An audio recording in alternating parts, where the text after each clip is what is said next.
I heard Justice say, I think 30-ish volunteer tool librarians and maybe 16 fixers. It might be good to know quantities of board members, committee members, stuff like that. I'll start. I'll just say that, our model is really like get them all, bring them all in. So ours is kind of huge. So I'll give you some numbers and just keep in mind that there's a huge array of involvement. So our board is 7 members. Then we have 2 steering committees, one for each of our tool libraries. Those each have 10, and there's a couple board members on each of those. So there's some overlap there. And then we have, I think, 7 other subcommittees that range from 2 people to 12 people. And those can be things like our bike shack, our workshop stewards, fixers. Again, there is some overlap. Generally, there's at least one staff on each committee. Not always. Sometimes it's more we get reported out to, but we're trying to get at least one staff on all of the subcommittees and committees. And then our actual pool of volunteers, like our email distribution for volunteers, is enormous. It's actually 200. But some of those folks are just coming for our big events like our tool sale, which we need about 30 volunteers to make happen. And then some volunteers are coming in on a weekly basis. And there's a pretty wide variety there. Wow. Y'all are selling a lot of tools, Josh. Yeah, we're selling a lot of tools. If anybody's interested in tool sale, it's become a huge fundraiser for us and community event, and probably our most fun day of the year. The last one, we made $12,000 in 6 hours. I have a cool model for it. That's another discussion, but happy to share how we do that because I think it's another resource that we can give is recirculating tools in that way as well. We have 4 full-time staff members, 9 folks on our board. We do have teachers who are paid to lead classes. It's worth checking out. But we have 30 plus teachers who are paid. We have over 15 monitors, a lot of people to manage. And then we also have event hands and things like that. So our biggest group is probably around 150 people of folks who may or may not do something for the organization, but it's a big group. I see a good question about any college student volunteers interested in using their volunteer work for academic credit. If yes, how is this arrangement managed? Oh yeah, that's a big thing for us. We've also had some high school interns that have been very cool, but we partner with UW, a couple different schools at University of Washington.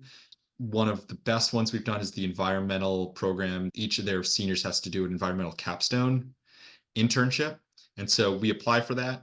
Many organizations can apply for this, and we just kind of go through their process. Then we get somebody. They usually do about 10 hours a week, and it's a mix. That specific internship is a mix between actual hands-on tool librarianship and a research project that we help co-design. But I think most schools have these internship programs that you can plug into. They have internship departments and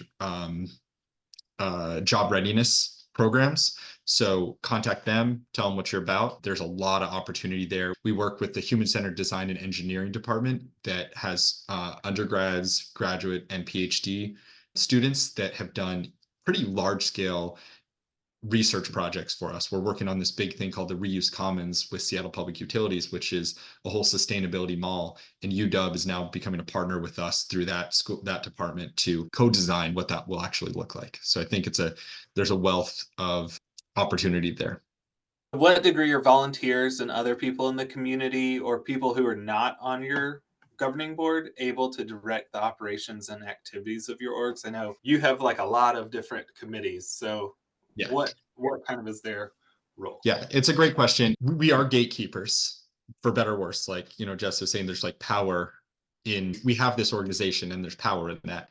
And so we are trying to share that power a lot. And I think there's levels to that. And so there's the progression of power and decision making and how much it can direct. We do surveys and we get a lot of input. The subcommittees and our steering committees are technically advisory boards. So volunteers can give suggestions all the time. And we do say no sometimes. We had a volunteer last year that really wanted to do this food sharing thing. And we just said, that's out of our scope. We don't have that right now. Best we can do is help put something in our newsletter, but we can't really put resources towards that. And saying no is very hard for folks in this world, I think, but I think it's extremely important. So that's an example of saying, you don't actually have the power to move this forward right now. And I'm sorry, we have to say no for the better of the organization. But as people show their commitment more and show their value alignment, they can move up into those subcommittees, into the steering committee, which even though it's advisory, we don't really do much without having that volunteer group say okay or bring up the idea. And then the board is truly the ones that are making the actual like legal decisions. I think it's a big question that we've been doing a lot of like deep thinking. Our organization, it's definitely gone into our strategic planning of how do we add more structure and transparency to the way in which different folks are able to give input on decision making. So for now, one thing I think we've done a decent job at, it could use more clarity, is the volunteer community. So we've operated under this, it gets kind of simplified into if it impacts a volunteer, we want them to have a say on it. So in the past, we've done some, democratic voting. We've tried consensus. Our board of directors actually does formally use consensus. That could look like doing a digital vote on extending hours, some things around like other practices our volunteers will give feedback on and vote on. We've done member surveys as well. It definitely could use more standardization in terms of like how often we're doing those types of surveying. We did in this past year hold our first ever members meeting. So it was a chance for members to come and learn more about the behind the scenes stuff at the library. But it's something that I think we're still figuring out in terms of like the formalized decision-making power of folks who aren't on the board or volunteers. I also saw a good question from Sarah. Do you have any tips for sharing volunteer engagement across multiple people? We are all volunteers and don't have a single appointed volunteer engagement manager. I feel like sometimes it negatively affects the seamlessness of our communication and training. Yeah, I think that makes a lot of sense that could be tricky, especially if y'all aren't on the same page and you get one answer from someone and you get a different answer from someone else. My first inclination is around aligning around the tangible resources could be helpful. Then separating out the different roles of volunteer engagement into more manageable, specific responsibilities. One example could be one of your volunteers' job is to make sure the calendar is filled with shifts. And they are the one, like their specific role is keeping an eye on the calendar, texting people, getting shifts filled. That's it.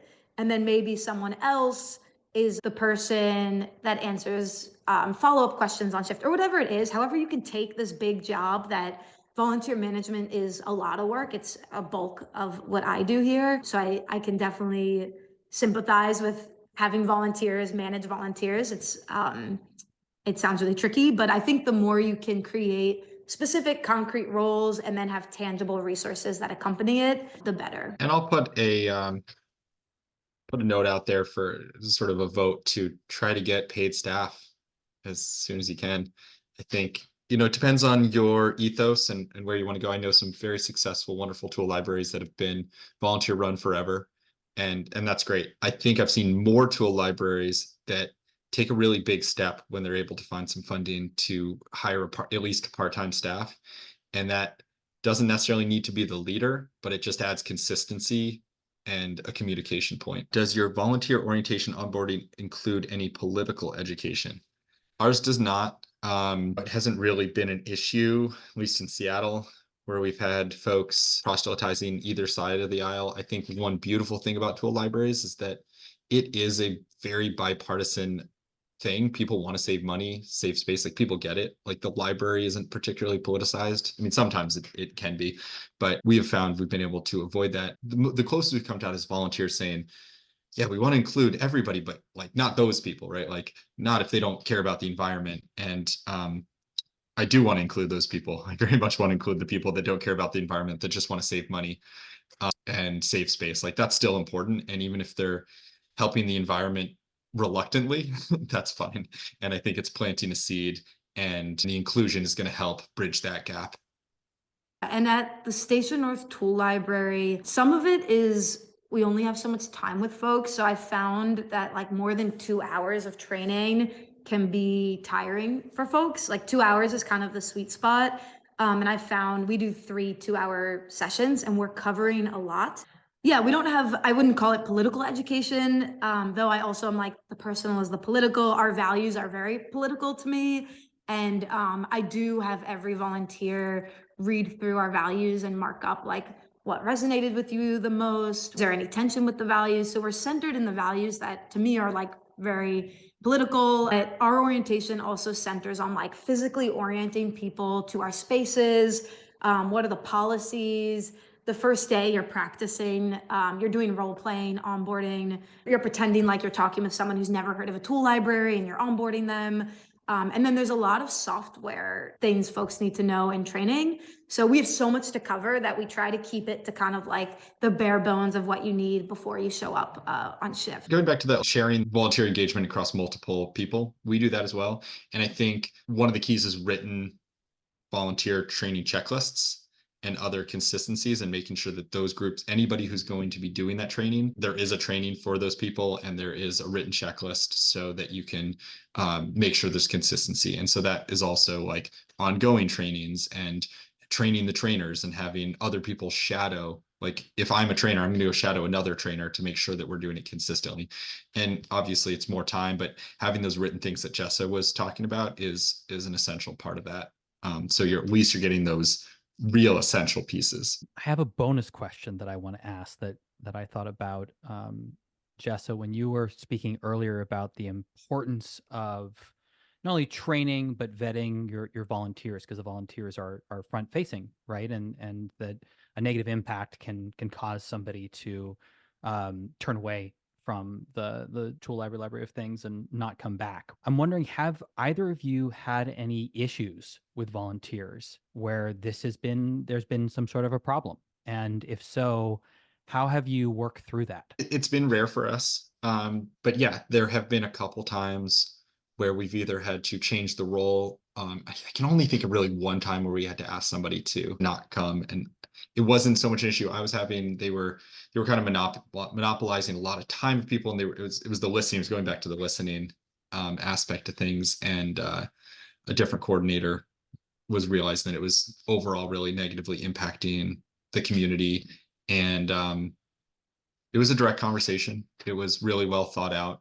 We tried to do it in a very inclusive way that wasn't like, you're out of here, you're gone. It was, here are some other things that might be helpful that are less forward facing, basically. And I think there were some feelings hurt, but that was necessary.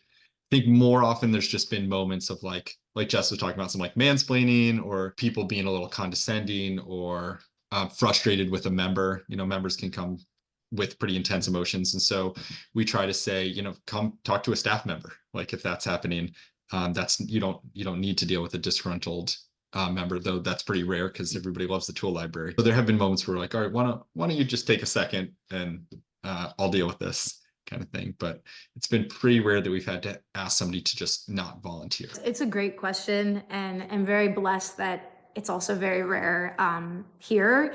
I think it's definitely been softer things. I've noticed like we have a co-librarian model, so you'll always have another volunteer with you on shift.